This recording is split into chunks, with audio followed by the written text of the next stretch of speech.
कह रहा है आकार और सुविधाओं के आधार पर कंप्यूटर मुख्य रूप से कितने प्रकार के होते हैं उनके बारे में बताओ। तो मैं यहाँ पर बताना चाहूँगा कि कंप्यूटर जो है आकार और सुविधाओं के आधार पर मुख्य रूप से 3 प्रकार के होते हैं और वो प्रकार है main frame computer, mini computer और माइक्रो कंप्यूटर। इसके अलावा भी भारत में जो बना है सुपर कंप्यूटर, जिसको कहते हैं, जिसका नाम जो दिया गया है भारत में परम, तो ये सारे कंप्यूटर है। इसके बारे में हम जानकारी लेते हैं। तो आंसर में मैंने लिखा है मेन। इसके बारे में थोड़ा सा मैं बता दूं कि ये कंप्यूटर बहुत बड़ी होती है और ये जगह भी बहुत ज़्यादा लेता है। इतना बड़ा कंप्यूटर होता है ये कि इस पर एक साथ लगभग 100 आदमी काम कर सकता है। तो इस कंप्यूटर को हम बड़े बड़े कंपनियों में स्थापित कर सकते हैं और इसकी कीमत भी बहुत ज़्यादा होती है, इसीलिए इसे आम तौर पर लोग जो है नहीं खरीद पाते हैं, क्योंकि इसकी कॉस्ट और इसके काम करने की जो प्रक्रिया है बहुत ही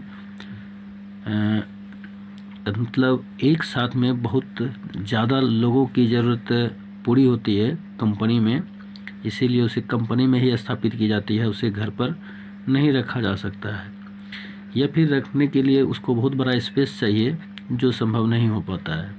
अब दूसरा है मिनी कंप्यूटर। मिनी कंप्यूटर क्या है? ये छोटे मोटे उद्योगों में स्थापित किया जा सकता है या फिर कहीं ऑफिस में, और इसमें जो है कम से कम 10 से 12 लोग एक साथ काम कर सकते हैं एक कंप्यूटर पे। तो मेन फ्रेम कंप्यूटर की तुलना में मिनी कंप्यूटर छोटा होता है और मेन फ्रेम कंप्यूटर की तुलना में मिनी कंप्यूटर का कॉस्ट भी कम होता है। तो दूसरी है, अब तीसरा नंबर में क्या है? Micro computer. माइक्रो कंप्यूटर क्या होता है? मेन फ्रेम और मिनी कंप्यूटर की तुलना में बहुत ही छोटा होता है और ये सिंगल आदमी यूज करने के लिए होता है, मतलब इस पर एक आदमी ही एक बार में काम कर सकता है। जबकि मिनी कंप्यूटर में 10 से 12 आदमी काम कर सकता है और मेन फ्रेम कंप्यूटर में क्या है, 100 आदमी भी काम एक साथ कर सकता है।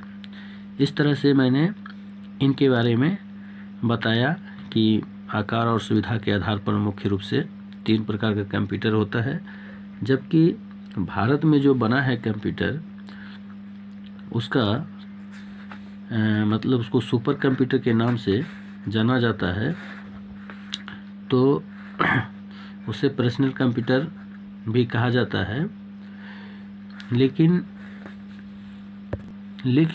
ये कंप्यूटर जो होते हैं सुपर कंप्यूटर्स के नाम है, वह क्या है, कई कंप्यूटरों के बराबर एक अकेला ही होता है।